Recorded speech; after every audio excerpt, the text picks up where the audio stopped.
ኢራን በዝምታም እየነደደች ነው።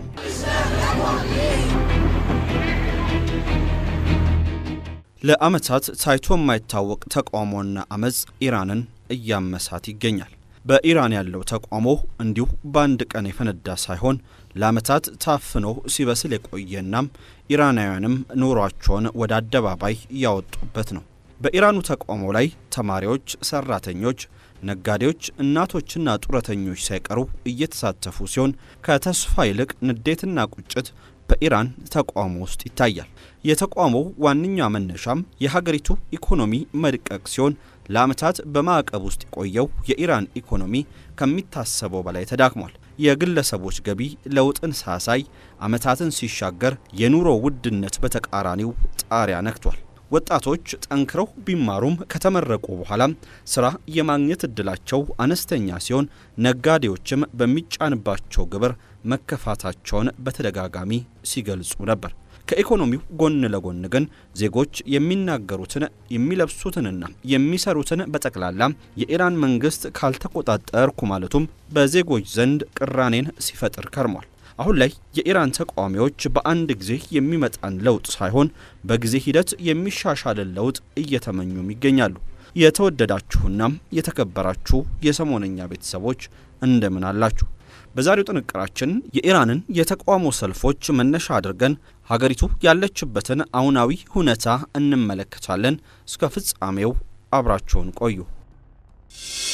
ከሞን ሪል ስቴት የማይገኝ ድልና በስሮት ነው። በመሃል አየር ጤና መስቀለኛ አጠገብ እጅግ ዘመናዊ አፓርትመንት ለሽያጭ አቅርበናል። በ8 በመቶ ቅድመ ክፍያ ብቻ ከባለ 1 እስከ 3 መኝታ ከ80 እስከ 165 ካሬ አማርጠው የሚገቡት ቤት በካሬ ከ73900 ብር ጀምሮ ያገኛሉ።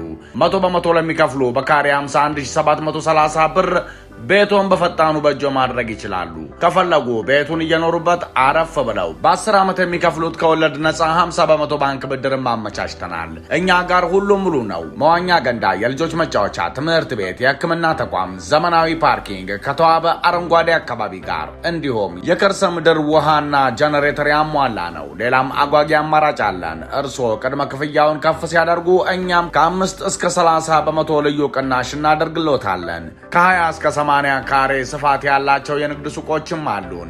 አሁኑኑ ተረክበው ስራ መጀመር ይችላሉ። ለበለጠ መረጃና ለሳይት ጉብኝት በ0938 24 11 11 ወይም በ0957 37 1896 ይደውሉልን። ሞን ሪል ስቴት። የኢራን መንግስት ጆሮ ዳባ ልበስ ብሏል። ተቃውሞ የተጀመረው ታህሳስ 28 ቀን ሲሆን ነጋዴዎች የኢራን መገበያያ ሪያል ምንዛሪም በድጋሚ በከፍተኛ ሁኔታ በመውደቁ ቁጣቸውን ለመግለጽ ወደ ቴህራን ጎዳናዎች በወጡበት ጊዜ ነበር።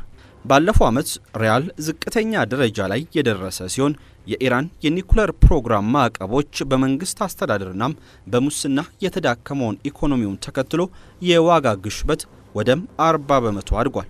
የዩኒቨርሲቲ ተማሪዎች ተቃውሞውን ተቀላቅለው ወደ ሌሎች ከተሞችም ማስፋፋት ጀምረዋል።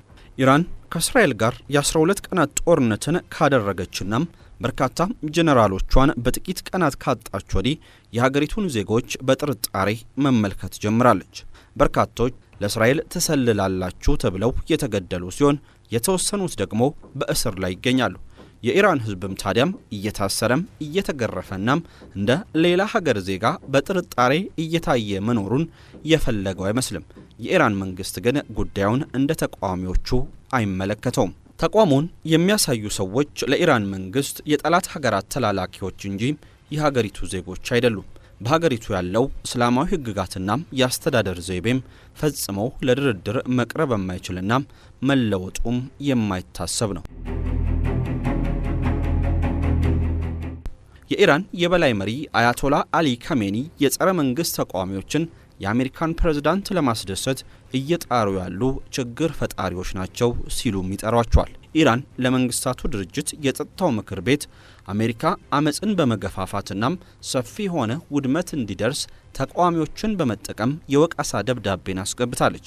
በኢኮኖሚ ቀውስ ምክንያት ተቀስቅሶም ሰፊ የኢራንን ክፍል ያዳረሰው ተቃውሞ 13ኛ ቀኑን የያዘ ሲሆን የእስላሚክ ሪፐብሊክ አገዛዝ አብቅቶ ንጉሳዊ ስርዓት እንዲመለስም ጥሪ እየቀረበ ይገኛል። በተቃውሞ ቢያንስ 48 ተቃዋሚዎችና 14 የጸጥታ ኃይላት አባላት መገደላቸውን የሰብአዊ መብት ተቋማት አስታውቋል። በሀገሪቱ ኢንተርኔትም እንዲቋረጥ ተደርጓል። አርብ ዕለት በቴሌቪዥን ቀርበው መልእክት ያስተላለፉት አያቶላ አሊ ካሜኒ አሻፈረኝ ባዮችን አስጠንቅቀዋል።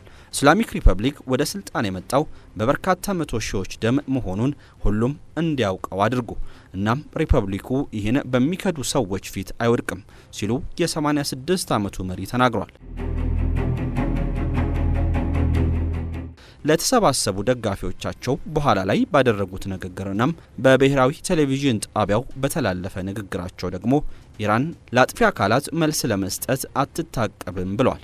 የኢራን የመንግስታቱ ድርጅት አምባሳደር አሜሪካም በኢራን የውስጥ ጉዳይ በመዛት በማነሳሳትና ሆን ብላ አለመረጋጋትና ግጭትን በማበረታታት ጣልቃ እየገባሽ ነው ሲሉ ለተመድ ባስገቡት ደብዳቤ ከሰዋል። ተቃውሞው ከጀመረ ወዲህ ከ48 ተቃዋሚዎች ግድያ ባለፈ 2277 ሰዎች መታሰራቸውን መቀመጫውን አሜሪካ ያደረገም ህርና የተባለ የዜና ወኪል ገልጿል። በኖርዌይ የተመሰረተው የኢራን የሰብአዊ መብቶች ድርጅት ደግሞ ህጻናትን ጨምሮ ቢያንስ 51 ተቃዋሚዎች መገደላቸውን አስታውቋል። አብዛኞቹ ዓለም አቀፍ መገናኛ ብዙሃን ኢራን ውስጥ ሆነው መዘገብ የተከለከለበትም ጊዜ ላይ ደርሷል። ዩናይትድ ኪንግደም፣ ጀርመንና ፈረንሳይ መሪዎች በጋራ ባወጡት መግለጫም በኢራን አመጽ በሀገሪቱ የጸጥታ ኃይሎች እየተወሰደ ያለው እርምጃም እጅግ እንዳሳሰባቸው ገልጸው የተቃዋሚዎችን ግድያም አውግዘዋል። የመንግስታቱ ድርጅት ቃል አቀባይ ስቴቫን ዱጃሪች ተመድ በጠፋው ህይወት መጨነቁን ተናግሯል። ሰዎች በየትኛውም የዓለም ክፍል ተቋማቸውን በሰላማዊ መንገድ የማሰማት መብት አላቸው። እናም መንግስታት ይህንን መብት የመጠበቅ ይህ መብት መከበሩን የማረጋገጥ ኃላፊነትም አለባቸው ብሏል።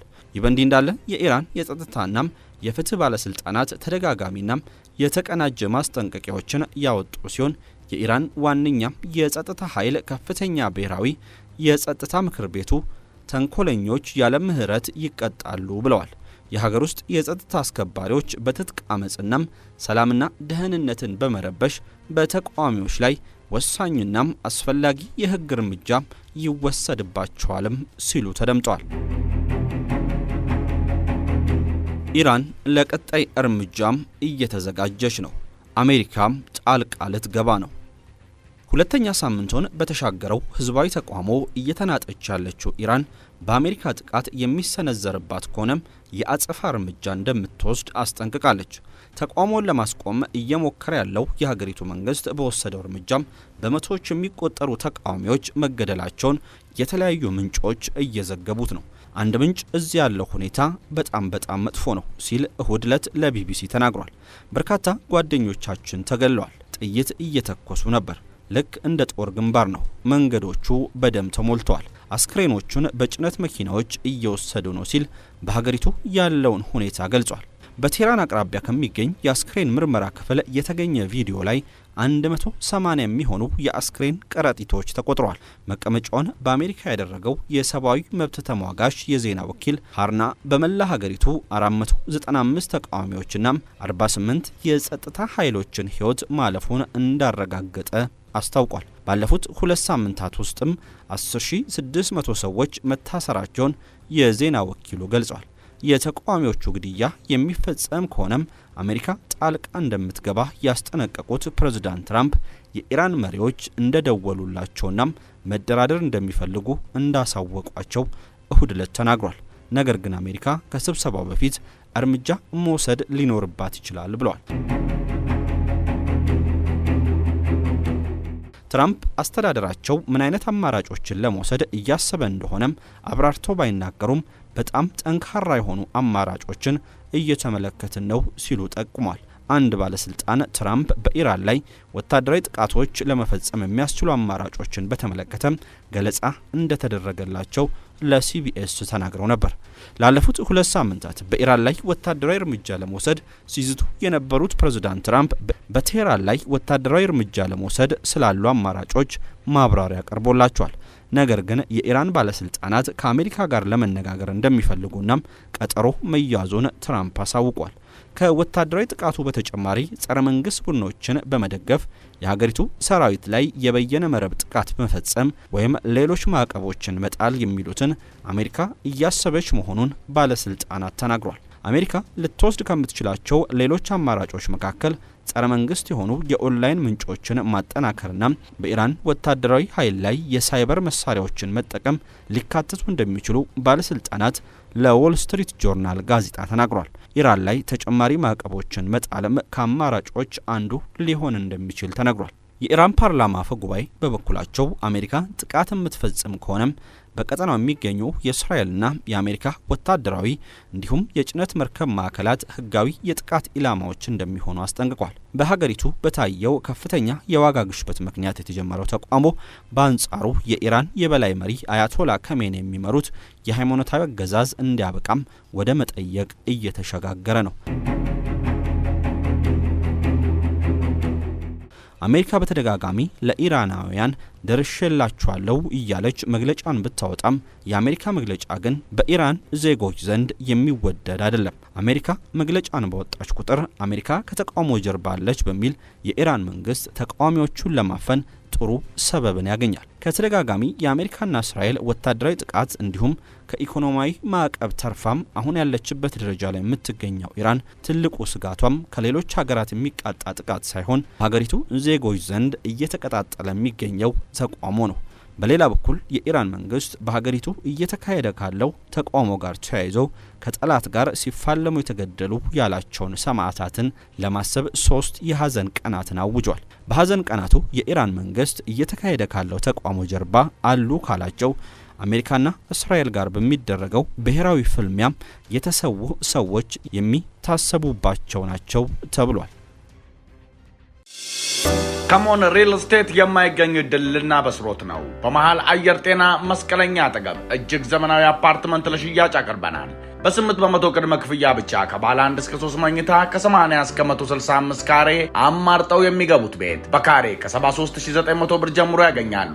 100% ለሚከፍሉ በካሬ 51730 ብር ቤቶን በፈጣኑ በእጆ ማድረግ ይችላሉ። ከፈለጉ ቤቱን እየኖሩበት አረፍ ብለው በ10 ዓመት የሚከፍሉት ከወለድ ነፃ 50% ባንክ ብድርን ማመቻችተናል። እኛ ጋር ሁሉም ሙሉ ነው። መዋኛ ገንዳ፣ የልጆች መጫወቻ፣ ትምህርት ቤት፣ የሕክምና ተቋም፣ ዘመናዊ ፓርኪንግ ከተዋበ አረንጓዴ አካባቢ ጋር እንዲሁም የከርሰ ምድር ውሃና ጀነሬተር ያሟላ ነው። ሌላም አጓጊ አማራጭ አለን። እርስዎ ቅድመ ክፍያውን ከፍ ሲያደርጉ እኛም ከ5 እስከ 30% ልዩ ቅናሽ እናደርግሎታለን። ከ20 እስከ 80 ካሬ ስፋት ያላቸው የንግድ ሱቆችም አሉን።